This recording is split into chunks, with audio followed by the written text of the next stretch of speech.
When Reacher is talking to Finlay, the detective chief, he seems to be able to see more clearly than the police themselves what must have happened at the murder scene, and deduces that there were 3 killers involved, not 2. His reasoning is clear and decisive, his conclusion unanswerable, so we know a little more about the facts being investigated. But we learn about Reacher, too, without having to be told in a lumbering sort of way about his background in the military police. We can see he's an expert at this. The world of crime and murder and violence is one he's perfectly at home in. So much the worse for the bad guys, so much more enjoyable for us. One of the things Child is unusually good at is explaining how fights happen.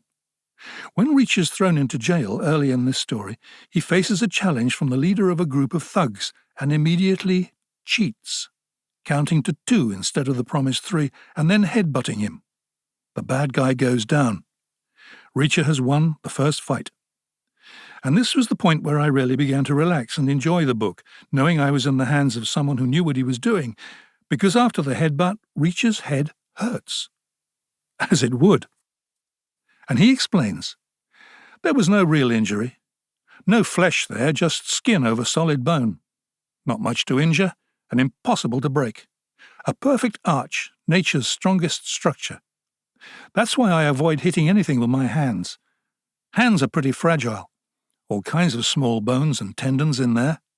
A punch big enough to deck that red boy would have smashed my hand up pretty good. I'd have joined him in the hospital. Not much point in that. The message is clear. Reacher knows how to win a physical contest, and it doesn't always involve playing by the rules. On another occasion, he's shaking hands with a man who's clearly out to dominate him, but Reacher knows an old army trick. The way out is to be ready. You pull back a fraction and you squeeze back. You're squeezing their knuckles and not the meat of their palm. Their grip is neutralized. If you catch it right, you can't lose. The exposition scene is not uncommon in the Jack Reacher stories. Child explains things like the best sort of technical instructor, patient, experienced, profoundly knowledgeable. From the most effective way to strangle someone to the place ordinary everyday cash has in the national economy, Reacher knows it, or knows exactly how to ask the right questions in order to find it out. And again, rereading Killing Floor, I was impressed by how economically dramatic these expositions are. Every one of them advances the story. By the time the explanation's over, the situation has changed as a result. A good example of this is Reacher's little account of punctuation. Where should the apostrophe have been? Getting it correct gives him, and us, an important clue.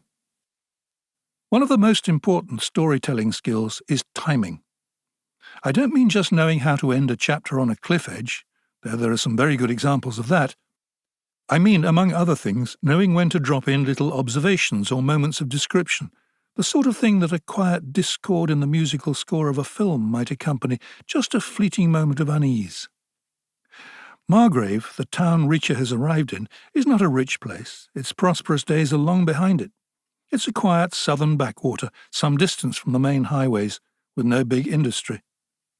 Its only interest for Reacher initially was that a blues singer called Blind Blake once passed through the town, though there's little trace of him left. But when Reacher has an hour or so to look around, he notices something about the place that's not in itself uncanny or disturbing, but nevertheless functions like that quiet discord in the score. Everything about the place is tidy, clean, newly painted or freshly polished, immaculate in fact. That's all. Then we move on. Like Reacher, we've registered something that isn't quite right, exactly when we needed to. The plot of a story isn't quite the same as the structure. The first is what happens, and the second is the way it's told, more or less. There are plenty of creative writing courses that tell aspiring novelists about the importance of structure, and how you must get the structure right before you begin, about how it all depends on planning the whole thing before you start to write. Personally, I don't believe a word of it, because the structure, and even the plot, are things that you can change at the last minute.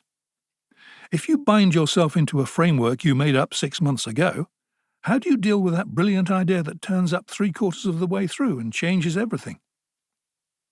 I have no idea how Lee Child goes about.